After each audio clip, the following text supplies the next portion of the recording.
This is essentially as bad as Monster Hunter Wilds can look. Every setting turned down, every fancy graphical option off, pulled all the way down to 720p, and not even native 720p, but 720p upscaled from 426 by 240, and with frame generation turned on. And that's where I started when I tried to get this increasingly notorious performance pig, that is the Monster Hunter Wilds beta, to run in a playable state on the ROG Ally. And while that's where I started, it is not where I stopped. And believe it or not, well, I mean, yeah, believe it because I'll be showing you, but, you know, turn a phrase indicating a surprising result or not, you can get this beta, which is bringing a lot of PC gaming rigs to their knees, to a decently playable state. Now, usual disclaimer about this being a beta, we're still 4 months away from release of the game proper, and that means the beta's own codebase is likely something like 6 months older than the release candidate will be, and while we can expect at least a little improvement, I wouldn't hope for miracles. This is just the best look we've got at the performance profile for now. But all the same, it is a beta. Things will change, and it has some known issues. Among those known issues, by the way, a pretty severe visual trailing effect when you've got frame generation turned on. This is a known bug, and Capcom have already publicly addressed this, saying it will be fixed in the final release. So if you're seeing this in your own gameplay, don't worry about it, it'll be gone in the main game. So, hello again, I am Bloody. Let's walk through 3 different sets of settings I experimented with and where the best balance is for gameplay when you're dealing with the ragged bottom edge of what this game will function properly on. And for those of you about to make jokes about a ragged little bottom, don't. I know who you are. I have already anticipated your debauchery. Settle down. Now, for those unfamiliar, let's have a little context first. The ROG Ally is a handheld gaming PC that shares the same AMD Ryzen Z1 Extreme APU as several other handhelds use. It's an 8-core CPU based on AMD's Zen 4 architecture and an integrated Radeon 780M GPU based on RDNA 3 architecture, and the GPU operates in the performance ballpark of a GTX 1650, give or take. It's a remarkably capable little chip, which has routinely surprised me. Hell, I even got Cyberpunk with ray tracing running playable on the damn thing. Now, as you'd imagine, yes, we need full performance available here, so we are in the maxed out 30-watt power mode, which means you will need power hooked in. To set my floor expectations, I popped into 720p mode, kicked in AMD FSR 3 in ultra performance profile, so for 720p that means it's scaling up from a 240p native render, and every setting was at its lowest option or disabled.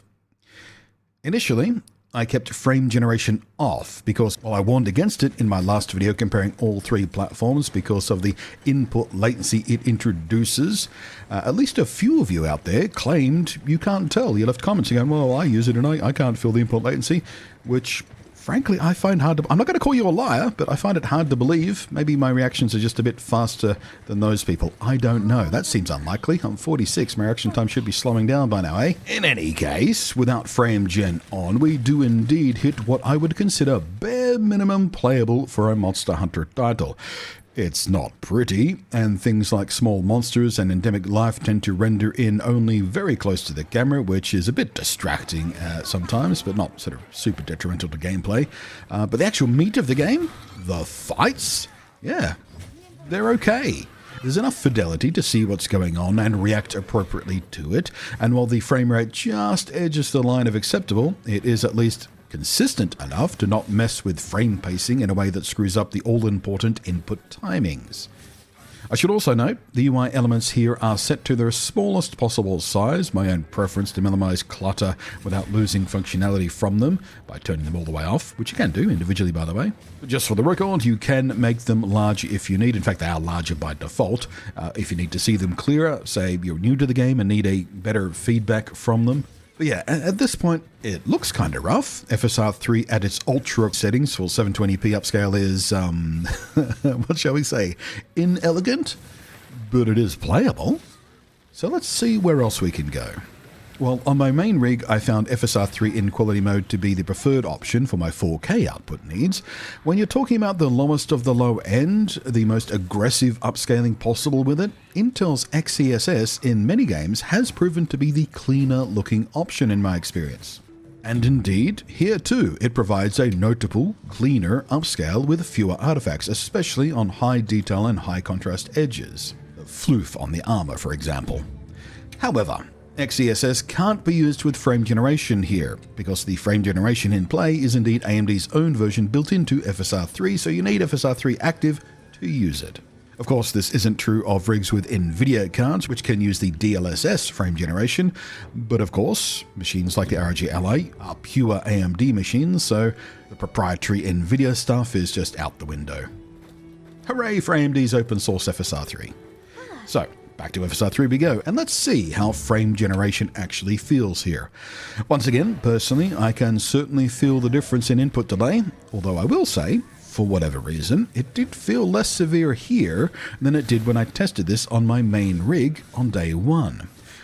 Maybe it's because of my now lowered expectations, maybe it's because I've played so much of the beta already that more of the moveset have settled into muscle memory, so I'm noticing it less. Whatever the reason, I did in fact find it tolerable.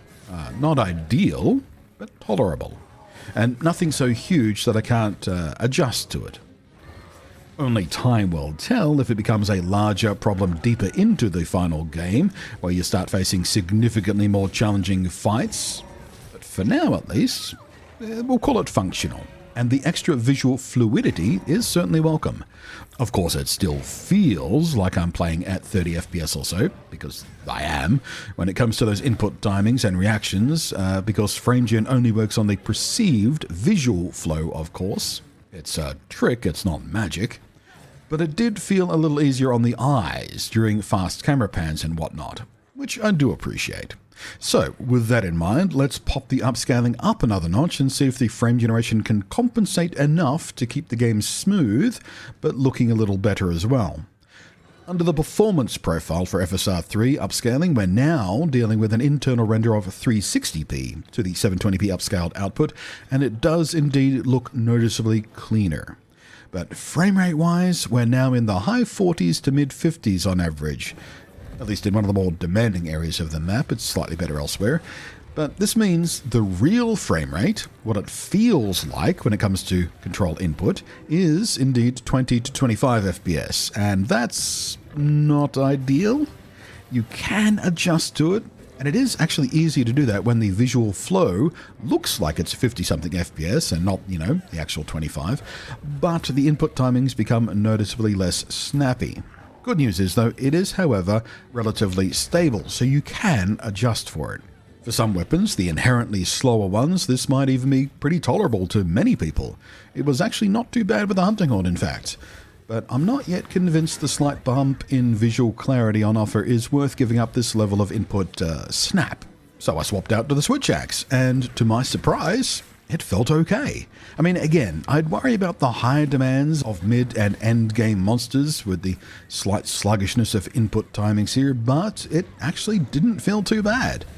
And, push comes to shove. If this really is the kind of performance the final version of the game launches with, it's the work of a few seconds just to pop into the menus and drop down a level in the FSI profile if I do indeed come to an area or a map or a monster or indeed a combination that causes an input latency issue large enough that I would be happy to sacrifice a little more visual fidelity to go into the ultra performance profile for sharpening up those input timings a bit instead.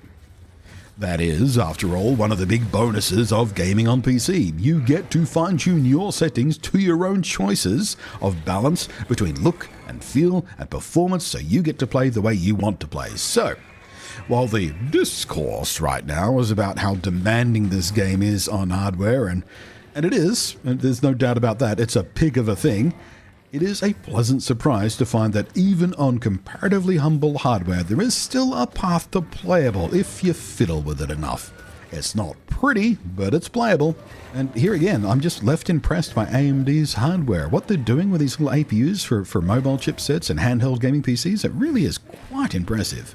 And the ROG Ally as a whole, still holding up really nicely. It's like the Defiant, really. Tough little ship. Little. And with that nerd deep cut, I'm out. Hopefully you found this entertaining and interesting. I am Blunty. I will catch you next time. And as always, thank you so much to the patrons whose above and beyond support is deeply valued.